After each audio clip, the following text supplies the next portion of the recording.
What is cooperative learning? When we talk about cooperative learning, we refer not only to a specific method of teaching learning, but also to a wide educational movement, which applies specific method and techniques of cooperation in the classroom for the learning process. One of the key points is the change of authority in the classroom, because the teacher need to delegate parts of one's own authority and the exercise of the control in the classroom in favor of multiple learning centers.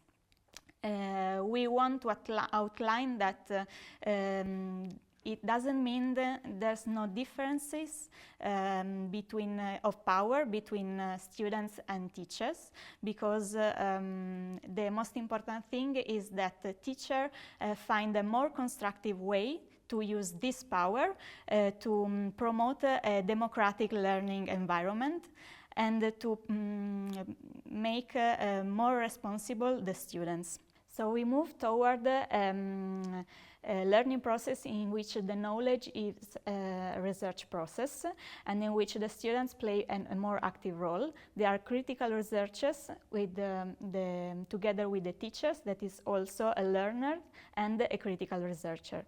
So the teacher is thus called to move in an educational space of higher complexity, in which the relationship is a really important variable of learning. In this way, teacher is not the only one resource of knowledge, but teacher supports students to be more active and more responsible, so students can achieve motivational, emotional and cognitive goals. And what distinguishes cooperative learning from simple group work? Well, we are not the first ones who try to give an answer to that question. In literature, we have two very famous authors, Johnson and Johnson, that identified 5 principles that can help to understand when a work group is really leading to learning in a cooperative manner. The first principle is positive interdependence. Here we describe the situation where students depend from each other in the sense that they really can feel that the work they are doing together is more than what they would reach alone. And at the same time, everyone feels really necessary for this group working. The second principle is about group and individual accessibility. So it's about the responsibility each member has for the group and at the same time has for their own learning process. We call it accountability because it can sometimes be useful to measure this commitment to the own learning and to the group learning. The third principle is face-to-face promoting interaction. This means that when we see cooperative learning, we really see students working together. It's not like a chain work with single steps done by single students that are then assembled in one. It's really students sharing materials, encouraging each other, helping, offering support, discussing, co-constructing knowledge. And in order to do that, this is the fourth principle, we need students to learn, sometimes in a really very systematic manner, interpersonal skills, so that they are ready to communicate to each other, to stay in this collaborative situation. For example, they need to learn how to listen to each other, but they also need to learn how to do a constructive critique. They have to learn how to find joint decisions. This is why it is important that when we practice cooperative learning, a specific stress is on these social skills. And the last principle, the fifth one, is about group processing. Here the group goes on a metacognitive level. The group reflects on their own learning process, looking both at how they are managing with the content-related task of the group work, but also looking at the way they are maintaining the relationship and collaboration. Vanna, what do students learn from cooperative learning? Through cooperative learning, students learn a wide range of social, emotional and cognitive skills. When students work together, they learn to listen to different ideas. They recognize that different classmates may have different or same ideas, different or same feelings from the same or different issues. They respect diversity in that case and respect diverse ideas in their classrooms. Furthermore, cooperative learning promotes positive relationships and social interactions among students. They learn to exchange ideas. Students also learn to offer their own suggestions and defend their opinions. In that way, they also develop interpersonal skills. Furthermore, they recognize their own feelings and how they may influence their own behavior. In other words, they develop self-awareness. When they work in groups, students develop high-level thinking and problem-solving thinking as well when working on demanding and challenging tasks.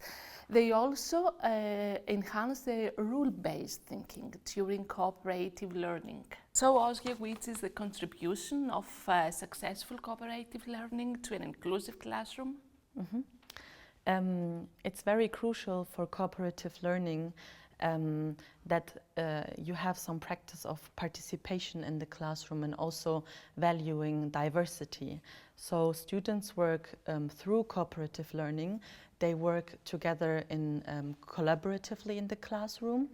And it's very important that they can participate in an equal way, so their voices are heard equally and also equally respected in the classroom. It's also very important that they learn through cooperative learning how to negotiate or also how to discuss on different topics or subjects. And even though there's different opinions about a topic or a subject, that they learn how to discuss this and come to a common ground or to finish the exercise. So cooperative learning is affecting a lot the classroom and also supporting a democratic environment, to build a democratic environment in this case. So through that, cooperative learning helps to build a democratic environment in the classroom. How would you describe the role of the teacher in a successful cooperative learning for all?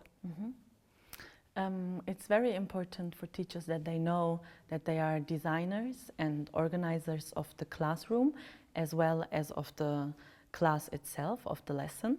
It's also very important that they know they are a facilitator and also a moderator. So in terms of discussions, maybe they have to intervene to make the discussion more successful, or also to contribute in the way that every student can participate in an equal way to the discussion. They are also a consultant, so in different situations, depending on the subject or the topic, they may give some advices to the students or they may share their knowledge. But they are also role models, and this is a very important role of the teachers, that they, the things they teach the students or also they want the students to do, they should also do the same. So their advices should be coherent with their own activities actually. It's very important that they should be also aware of the diversity of the classroom. So they should be aware of the different experiences of the students and also of the fact that students can be affected of intersectional discrimination, which means that a student may be affected by more than one kind of discrimination. Miriam, how would you describe the role of the students in a successful cooperative learning for all? The role of the student has specific aspects because in a cooperative learning the student is not only responsible for the individual work but also for the work of the other. It means that they help and encourage each other because in this way everyone can complete the task. So it means that students are more autonomous because they are really protagonists in the co-construction of the knowledge, because it's a more active process in which they are involved together with the teacher. So in a cooperative learning group we have specific characteristics. First of all, not only one participant is a leader, because the leadership is shared among members, and also the members can play different roles during the process. It means that students are interested not only on the result, the final result, but also on promoting a positive environment of relationship among peers. So students can exchange materials, knowledges and resources among peers. In a cooperative group, students care about weaknesses and difficulties of peers, because they really know that everyone's contribution is necessary and important. So we also want to outline that the help of the other member of the group is not a substitute of one's own effort, but is just a support in order to students can deal responsibly what they need to do. Also, in a cooperative group, the communication is most direct and open. And the students learn how to manage conflicts, and they also learn how to seek common decisions. What should a teacher have in mind for a successful cooperative learning? Teachers should have a lot of things in their minds if they want to promote the successful cooperative learning. First of all, they should plan the objectives of the learning unit. They should write precise objectives based on what their students want to learn and accomplish by the end of the learning unit.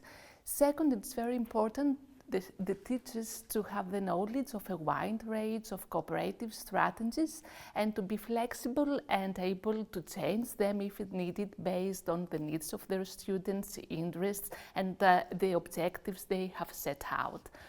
Indicatively, some of them could be the jigsaw, think per se, number heads together, as well as peer tutoring and many others that can be found in literature. So, teachers, it's very important to design the assessment before the learning unit based on the objectives they have right and the content of their lesson. It's important also to promote self-assessment and peer assessment during the whole lesson from the start till the end, also based on the content of the lesson.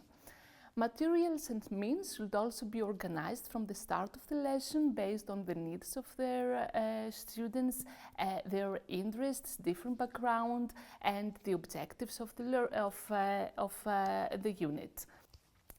Teachers should have in mind the time that it's needed for every part of the assignments and to organize it before in order to promote effectively the cooperation among the classmates in their classroom. Space is also an important factor that may affect the cooperation among students.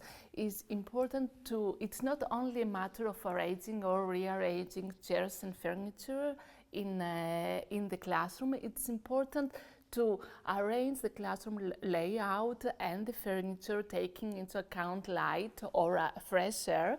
This is very important in order to promote effectively the cooperation among students in the classroom and to help them have face-to-face interactions and to listen to their ideas and see each other. So it's very important the space to be arranged before the lesson in order not to lose much time during the lesson, or if the time is adequate, to do it with students in order to be engaged in the whole process of cooperation. So, Heidrun, which elements contribute to ensure equal participation of diverse students? Well, the first thing I would like to say is that it is a big issue. It's really a challenge, and so it needs to be understood as a learning process for the group and for the teachers themselves. But there are some strategies that teachers can use in order to try to facilitate this equal participation. A first strategy is grouping, so thinking very well how you want students to work together and how the groups are composed. If you leave it to the students, they will probably reproduce the spontaneous relationship network they have in the classroom. So you will have very popular students that are chosen a lot, and on the other side, students that are left out, maybe even excluded. So what we suggest is that teachers have this grouping process in their hands and they organize it. It could be through random processes, for example, giving colored papers, one to each student, and then students with the same color meet in one group. But it could also be really precisely designed by the teachers that thinks of who should work with whom. And in doing that, the teacher could think of building heterogeneous or homogeneous groups according to different criteria. For example, it could be interesting to have homogeneous groups related to different interests, so that some students can focus on a certain competence, but looking at a subject they are interested in. Another way could be to have very heterogeneous groups, and usually this is useful when you have more complex assignments, so where you need more resources to be put in, and diverse students can contribute to that. One thing we would like to outline, there are many schools that practice homogeneous group on a stable basis and based on academic achievement. This kind of grouping is very risky because it is strongly connected with stigmatization processes. So we would highly recommend not to use that kind of grouping. A second possible strategy to facilitate equal participation is to anticipate diversity. This means you try to think of assignments that are the same for a class, but at the same time imply the fact that different students and different groups can activate multiple ways of learning within this assignment. This means, for example, that you can present the result of your group both with a simple visualization or with a simple oral presentation, depending on the preferences. Another important aspect in anticipating diversity is the idea of getting access to multiple and flexible materials. So, for example, you can learn new information, the same information, by means of a video or of a text. And again, students choose according to preferences. A third strategy you can use in order to facilitate equal participation is the assignment of specific roles to the single students working in the group. What does it mean? If you leave it again to students, they will probably act in the status they spontaneously have within the group. So we have natural leaders that will take up the leader role. We have persons that are shy and do not intervene that much, that will not intervene that much. So giving specific roles becomes a way for the teacher to lead this participation of each member of the group. So you will have timekeeper, tracker of participation, and each member becomes important for the group and has a specific role. The last aspect we would like to underline is the fact that even though cooperative learning is based on students being the protagonists of the learning process, adult support can be very crucial and important, especially in order to facilitate and ensure equal participation.